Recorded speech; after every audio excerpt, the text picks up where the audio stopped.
On a December morning in Anaheim, California, a routine holiday scene masked a chain of events that would later be dissected in court. Za'Zell Dominique Preston, 26, was discovered unresponsive inside her home, her body positioned on a living room couch as her 3 young children opened Christmas presents beside her. The prior night, Preston and her partner, William Wallace, attended a neighborhood holiday gathering. What happened after they returned remained unobserved by neighbors, but by sunrise the situation had escalated to a fatal outcome. Emergency services were called, and an investigation began that would link physical evidence, witness accounts, and forensic findings to a sequence of decisions and actions taken the hours before Preston's death. The investigation raised questions about responsibility, timing, and intent. Answers would emerge only through detailed examination of testimonies, expert analysis, and the legal process that followed. Stay with us as we unravel this shocking story and uncover the heartbreaking details of what led to this senseless loss. Before we begin, let us know in the comments, where are you watching from, and what are your thoughts as the story unfolds? Welcome to True Crime Tales, where we reveal the crimes that shock communities and the secrets hidden behind closed doors. These are real people, real events, real consequences. Hit subscribe and turn on notifications. You won't want to miss what's coming next. Now, let's begin.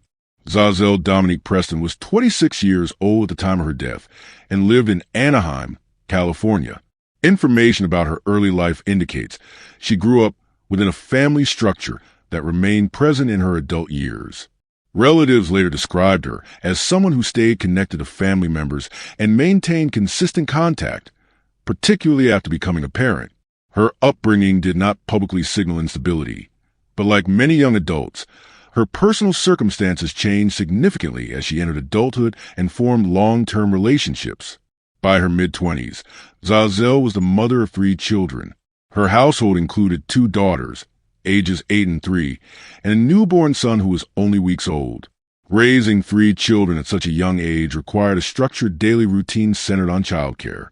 Her responsibilities included feeding schedules, school preparation for her oldest child, and constant care for her infant. These responsibilities shaped her daily movements and limited her independence, keeping most of her time focused inside the home. Those who knew her described her personality as reserved but attentive. She managed household responsibilities while attempting to maintain stability for her children.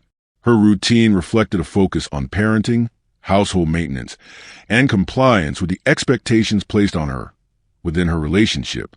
Despite ongoing challenges, she remained committed to providing for her children and planning for their future. At the time of her death, Zazelle had enrolled in college courses. Her stated goal was to become a domestic violence counselor. This decision was significant, as it suggested awareness of abuse dynamics and an intention to transform personal experience into professional advocacy. Enrolling in classes required organization, planning, and future-oriented thinking, indicating she was actively preparing for life beyond her immediate circumstances. There were indications that Zazelle was attempting to build a future that extended beyond her relationship. Her educational enrollment, combined with discussions she reportedly had with family members about long-term goals, showed she was considering independence and stability. These efforts occurred while she was still living in an environment marked by control and prior violence. Zazelle maintained relationships with family members and friends, though these connections were often strained by the limitations imposed by her relationship. Family members later indicated they were aware of ongoing issues, but did not have full access to her day-to-day life.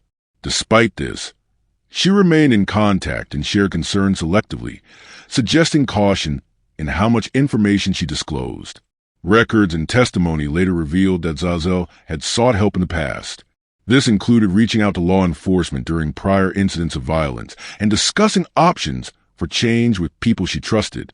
These attempts did not result in a permanent separation from her partner, but did establish a documented history of concern and intervention. Zazelle met William Wallace several years before her death.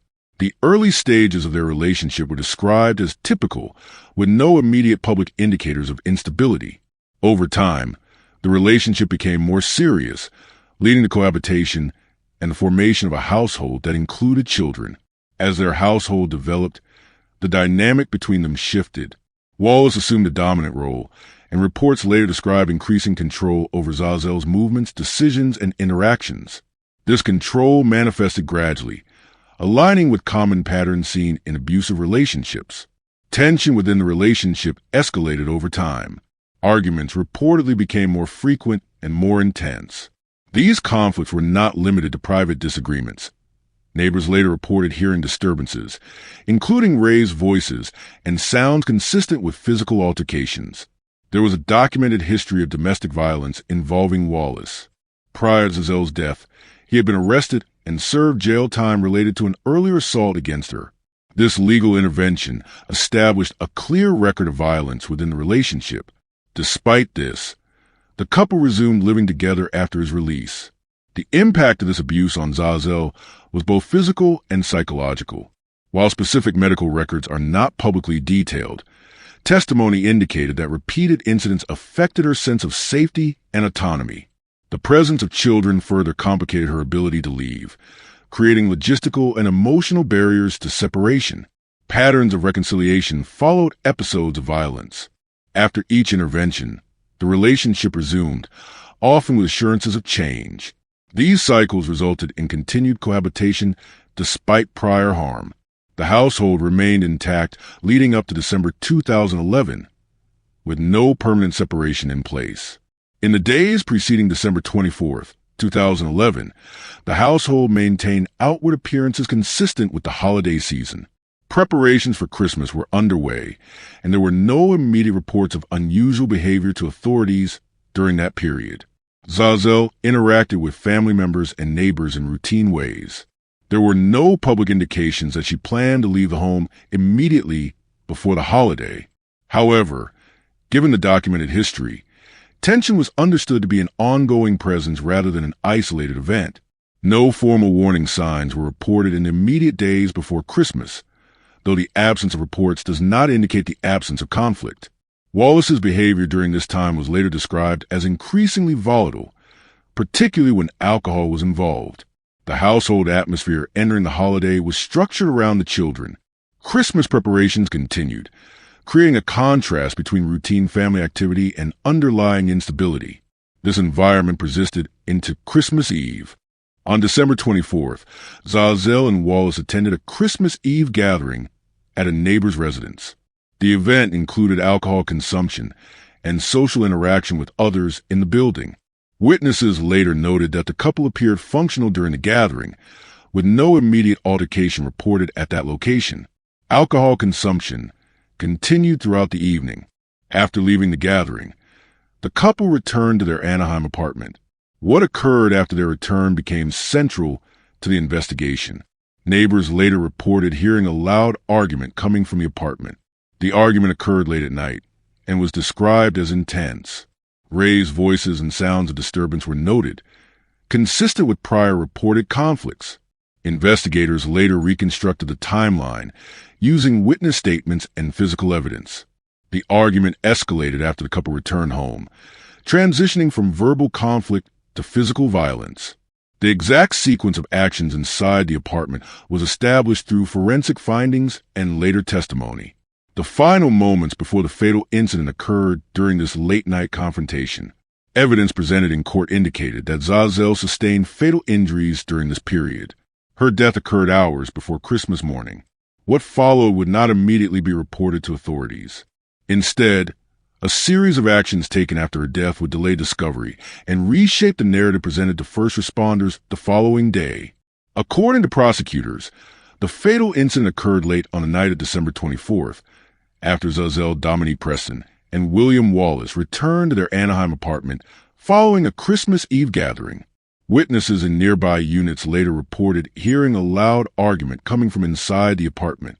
Investigators determined that the confrontation escalated into physical violence inside the residence, away from public view. Prosecutors alleged that during the argument, Wallace assaulted Preston using significant physical force. The attack was not limited to a single blow. Instead, evidence suggested a sustained assault that resulted in severe injuries. The prosecution argued that the injuries were inflicted deliberately and were consistent with intentional violence rather than an accident. The nature of the physical assault was central to the case. Medical findings revealed extensive blunt force trauma. Preston suffered multiple injuries to her head and body, including trauma inconsistent with a simple fall. The pattern, location, and severity of the injuries indicated repeated impact rather than a single accidental incident. Investigators emphasized that the injuries showed force applied at different angles and points on the body. The medical examiner concluded that the cause of death was blunt force trauma. The findings ruled out the defense's claim that Preston had fallen accidentally while intoxicated. A fall, prosecutors argued, would not account for the extent of her injuries or the distribution of trauma observed during the autopsy. There were no injuries consistent with a fall downstairs or a single surface impact that could reasonably explain her death. Additional evidence contradicted the accidental fall narrative. Blood-stain patterns inside the apartment suggested movement during or after the assault. The condition of the scene indicated a struggle rather than an unintended fall. Prosecutors also pointed to Wallace's own statements, which changed over time and failed to align with the physical evidence. Based on forensic analysis, investigators estimated that Preston died several hours before Christmas morning. The time frame placed her death late on Christmas Eve or in the early hours before dawn. This meant she was already deceased long before any call for help was made. Following Preston's death, Wallace did not immediately contact emergency services. Instead, prosecutors stated that he engaged in a series of actions intended to control how the situation would later appear to others. Investigators determined that Wallace moved Preston's body within the apartment. Evidence showed that her body was dragged from another area of the residence into the living room. This movement occurred after death, as indicated by the absence of defensive injuries associated with the relocation and the position in which her body was later found. Wallace then placed Preston's body upright on the living room couch. Her positioning was not consistent with someone who had collapsed naturally. She was seated in a posed manner, suggesting deliberate placement. Prosecutors argued that this action was intended to create the appearance that she was alive or merely unconscious. Further steps were taken to reinforce a false narrative. Wallace placed sunglasses on Preston's face, despite it being indoors and early morning. This detail later stood out to investigators as an unusual and deliberate attempt to obscure obvious signs of death. Wallace also gave instructions to the children in the apartment. He told them that their mother had been drinking and had ruined Christmas. He instructed them to remain in the living room and proceed with opening their presents. Prosecutors emphasized that these statements were intended to normalize the situation and prevent the children from questioning their mother's condition. During this time, no effort was made to seek medical assistance. The delay between Preston's death and the emergency call became a critical element of the case. Investigators concluded that this delay allowed Wallace to reposition the body, assess the scene, and decide on a version of events he would later present to authorities. On Christmas morning, the children woke up in the apartment as planned. The household routine appeared outwardly normal. The children gathered in the living room, where their mother's body remained seated on the couch. The children opened Christmas gifts in the same room. According to testimony, Wallace maintained that their mother was asleep or unwell. He continued to reinforce the explanation that she consumed too much alcohol the night before. As the morning progressed, Wallace eventually placed a call to emergency services. The call was made several hours after Preston was estimated to have died. During the call, Wallace reported that Preston was unresponsive and needed medical attention. Investigators later examined the timing of the call in relation to the estimated time of death. The gap raised immediate concerns, as it suggested a significant delay without explanation. Prosecutors argued that this delay was not accidental but intentional. First responders arrived at the apartment shortly after the call. They found the children present and Preston still positioned on the couch. When paramedics entered the apartment, they immediately observed that Preston showed no signs of life.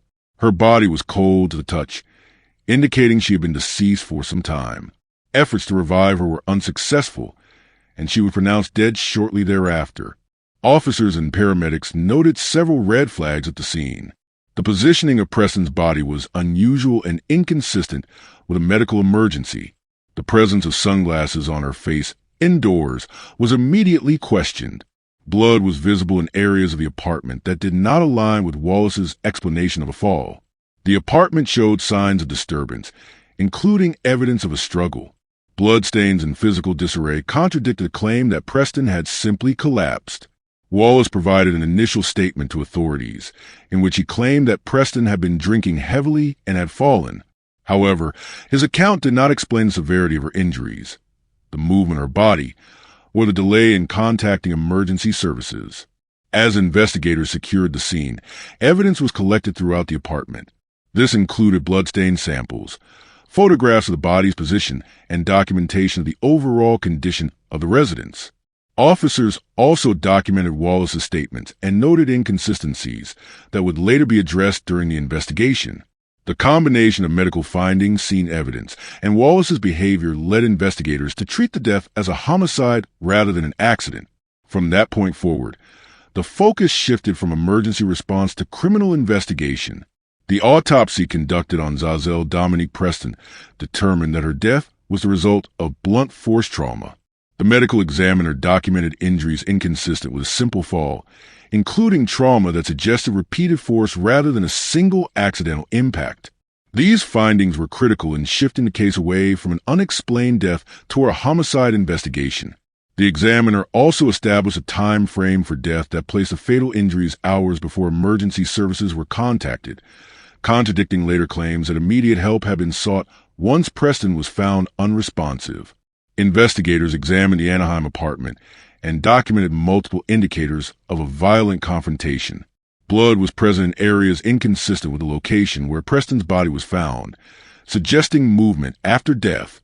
The living room scene appeared staged, with the body positioned upright on a couch rather than where the injuries likely occurred. The lack of signs of an attempted medical response prior to the 911 call raised further suspicion. Officers also noted disorder in parts of the apartment that supported the conclusion of a physical struggle earlier in the night. Neighbors reported hearing loud arguing late on Christmas Eve, including sounds consistent with a domestic dispute. These statements helped establish a timeline placing Wallace and Preston together during the hours when the fatal injuries were believed to have occurred. Witnesses from a holiday gathering earlier that evening also described tension between the couple, providing additional context for the events that followed once they returned home. These external accounts reinforced the prosecution's position that the violence occurred inside the apartment, not as the result of an accident. During questioning, William Wallace made several statements that became central to the investigation. At various points, he admitted to physically handling Preston during an argument, describing actions that contradicted his claim of an accidental fall. His explanations shifted over time, particularly regarding when he realized Preston was unresponsive and why he delayed calling emergency services. Investigators documented inconsistencies between his statements and the physical evidence, including the location of injuries and the condition of the apartment. One of the most significant aspects of the investigation involved the accounts of the children, particularly the oldest child. In later testimony, she described events she witnessed before and after her mother's death, including hearing violence and being instructed on how to behave the next morning. While the children were not direct witnesses to the fatal moment, their statements provided insight into Wallace's actions afterward, including how Preston's condition was explained to them. These accounts supported the conclusion that Wallace was aware Preston was deceased before contacting authorities. Based on the autopsy, scene evidence, witness statements, and Wallace's own admissions, investigators formally rejected the explanation that Preston died from an accidental fall while intoxicated. Medical findings did not align with injuries typically caused by falling, and the timeline of events contradicted claims of immediate concern or response. The totality of evidence pointed toward intentional violence, followed by deliberate actions to misrepresent what had occurred. Following the completion of the investigation, prosecutors filed murder charges against William Wallace. The charging decision reflected the conclusion that Preston's death was a result of intentional conduct rather than negligence or accident. Wallace was taken into custody and held pending trial. The case was classified as second-degree murder. Prosecutors determined there was sufficient evidence of intent to cause serious bodily harm, even if the act was not premeditated. This classification acknowledged the violent nature of the assault while distinguishing it from first-degree murder, which would have required proof of planning. During pretrial hearings, The court reviewed evidence related to Wallace's prior history of domestic violence, the admissibility of witness testimony, and the statements made by the children. Motions were filed by both sides regarding what evidence the jury would be allowed to hear. The prosecution argued that the pattern of abuse was relevant to intent, while the defense sought to limit its impact. Prosecutors focused on establishing a clear timeline and demonstrating a pattern of escalating violence. Their strategy emphasized physical evidence, expert testimony from the medical examiner, and Wallace's inconsistent statements. Rather than relying on a single piece of evidence, the prosecution presented the case as a sequence of decisions and actions that collectively pointed to guilt. At trial, prosecutors outlined a history of domestic violence between Wallace and Preston, arguing that the fatal incident was the culmination of an ongoing pattern. They presented evidence of prior assaults and emphasized that Wallace had previously served jail time for violence against Preston. The prosecution argued that Wallace knowingly inflicted injuries that led to her death and then attempted to conceal the truth. The defense maintained that Preston's death was accidental, asserting that she fell during an argument while intoxicated. Defense attorneys argued there was no intent to kill and challenged the interpretation of the injuries. They also questioned the reliability of certain witness statements and attempted to frame Wallace's behavior after the incident as panic rather than consciousness of guilt. Jurors heard testimony from forensic experts, police investigators, neighbors, and family members. The medical examiner explained how the injuries were inconsistent with the fall. Investigators detailed the crime scene findings and the timeline. Testimony from the oldest child was carefully presented, with the court taking measures to minimize harm while allowing the jury to understand her observations. Key trial moments included Wallace's recorded statements being played in court, highlighting contradictions in his account. Another pivotal moment occurred when expert testimony directly refuted the accidental death theory. The cumulative effect of these moments strengthened the prosecution's argument that the death was the result of intentional violence. After closing arguments, the jury deliberated by reviewing the physical evidence, testimony, and legal instructions regarding second-degree murder. Jurors were tasked with determining whether Wallace's actions demonstrated intent to cause serious harm and whether the death resulted from those actions rather than an accident. The jury returned a verdict of guilty on the charge of second-degree murder. The decision reflected their conclusion that Wallace intentionally inflicted injuries that caused Preston's death and that his actions afterward demonstrated awareness of her condition. In issuing the verdict in later sentencing, the court emphasized the evidence of prolonged abuse, the severity of the injuries, and the deliberate steps taken after Preston's death. The court concluded that the case demonstrated a clear example of domestic violence escalating to lethal consequences, resulting in a sentence of 15 years to life in prison. The sentencing hearing took place years after the initial crime, following a lengthy investigation and trial process. By this stage, the jury had already found William Wallace guilty of second-degree murder in the death of Za'Zell Dominique Preston. The hearing focused not on determining guilt, but on assessing accountability, legal consequences, and long-term implications. Prosecutors outlined the facts established during trial, emphasizing the sustained pattern of domestic violence, the circumstances of the killing, and Wallace's actions after Preston's death. The defense reiterated arguments previously raised, seeking leniency by framing the incident as a culmination of poor judgment rather than calculated intent. The court reviewed pre-sentencing reports, victim impact statements, and Wallace's criminal history before moving toward a final determination. Members of Zazelle Preston's family addressed the court during the sentencing phase. Their statements focus on the factual consequences of her death rather than rhetorical appeals. They described the absence created by her killing, particularly in the lives of her 3 children. Family members spoke about Preston's role as a mother, her educational pursuits, and the responsibilities she carried within her household. The court also heard about the long-term challenges faced by the children, including instability, psychological consequences, and the permanent loss of parental care. These statements were entered into the record to provide context for sentencing, illustrating the broader effects of the crime beyond the immediate act. After reviewing all materials, the judge sentenced William Wallace to 15 years to life in state prison. The sentence reflected the seriousness of the offense while adhering to statutory guidelines for second-degree murder.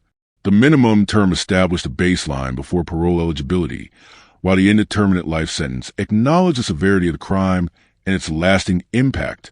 The court made clear that parole, if ever granted, would depend on future evaluations and compliance with rehabilitation standards. The sentence closed the criminal proceedings but marked the beginning of a separate phase of consequences for both Wallace and the victim's family. In delivering the sentence, the judge addressed domestic violence as a recurring factor in the case. The court noted that the evidence demonstrated a clear pattern of abuse leading up to homicide, including prior arrests and documented incidents. The judge emphasized that domestic violence is not an isolated event, but often escalates over time when unchecked.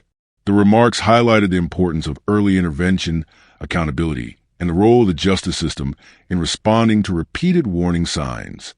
These statements framed the case as part of a broader societal issue, rather than a singular incident. Following the conclusion of the criminal case, attention shifted to the long-term effects on Preston's children. At the time of the crime, they ranged from infancy to early childhood. Their exposure to the aftermath of the killing became a central concern for child welfare professionals.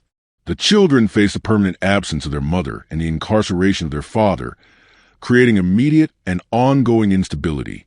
Psychological evaluations and counseling services were required to address developmental and emotional needs. The case underscored how domestic violence-related homicides affect not only the victim, but also dependents who must navigate life under altered circumstances. Custody arrangements were restructured following Wallace's arrest and conviction. The children were placed under the care of relatives, ensuring continuity of familial connections while prioritizing safety and stability. Legal proceedings addressed guardianship, financial support, and long-term planning. These decisions were made through family court processes separate from the criminal trial, focusing on the children's welfare rather than punishment. The custody outcomes reflected the challenges that arise when both parents are removed from a household due to violent crime. In the years following the sentencing, Preston's family sought to preserve her memory through private and public efforts. These included advocacy related to domestic violence awareness and educational initiatives connected to her original career goals. While not all efforts were highly visible, they centered on acknowledging her life beyond the circumstances of her death. Family members emphasized her role as a mother and her intention to help others facing abuse. These actions served as a counterbalance to the narrative defined by the crime itself. Public reaction to the case emerged gradually, particularly as details from the trial became more widely known. Media coverage focused on the unusual circumstances surrounding the crime and the sentencing outcome. The case contributed to broader discussions about domestic violence, child exposure to violent crime, and systemic gaps in prevention. While public attention eventually faded, the case remained a reference point in discussions about delayed justice and the complexities of prosecuting domestic violent homicides.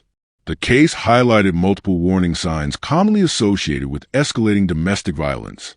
These included prior arrests, documented assaults, cycles of reconciliation, and increased severity over time. The presence of children in the household and the victim's attempt to pursue independence were additional risk factors. The progression observed in this case mirrored patterns identified in domestic violence research, where repeated incidents often precede fatal outcomes. Despite prior contact with law enforcement and the criminal justice system, the violence continued. The case raised questions about whether earlier interventions could have altered the outcome. Protective measures, monitoring, and support services were present but insufficient to prevent escalation. These gaps reflect broader systemic challenges, including limited resources, reliance on victim reporting, and fragmented coordination among agencies. Evidence presented at trial demonstrated how abuse intensified over time. Initial incidents were followed by temporary resolutions, creating a cycle that normalized violence within the relationship. The escalation culminated in lethal force during a domestic dispute. This progression illustrates how untreated patterns of control and aggression can result in fatal consequences. The sentencing reinforced the principle of accountability within the legal system. However, the case also underscored the importance of prevention through education, early intervention, and sustained support for victims. Addressing domestic violence requires coordinated efforts across law enforcement, social services, healthcare, and community organizations. The case of Za'Zell Dominique Preston unfolded through a series of documented incidents, culminating in her death on Christmas Eve and the events that followed. Investigators reconstructed the timeline using witness accounts, medical findings, and Wallace's own statements. The sequence revealed not a spontaneous act, but the final outcome of ongoing abuse. This case demonstrated how domestic violence can remain concealed behind routine appearances. Despite prior legal involvement, the severity of the situation was not fully addressed until it resulted in homicide. The hidden nature of abuse continues to challenge detection and prevention efforts. While the legal case concluded, broader questions persist regarding intervention effectiveness, child protection, and long-term support for survivors' families. These questions extend beyond the single case. The case remains relevant as an example of how domestic violence escalates, how systems respond, and what consequences follow when warning signs are not fully addressed. Its lessons continue to inform discussions on prevention, accountability, and justice. If you found this story as gripping and heartbreaking as we did, don't forget to like this video and share it with others. And if you want to hear more true crime stories that uncover the mysteries behind these tragic events, make sure to subscribe to our channel and turn on the notification bell. You won't want to miss our latest stories, updates, and discussions. Thank you for joining us on this journey to seek justice and explore the truth.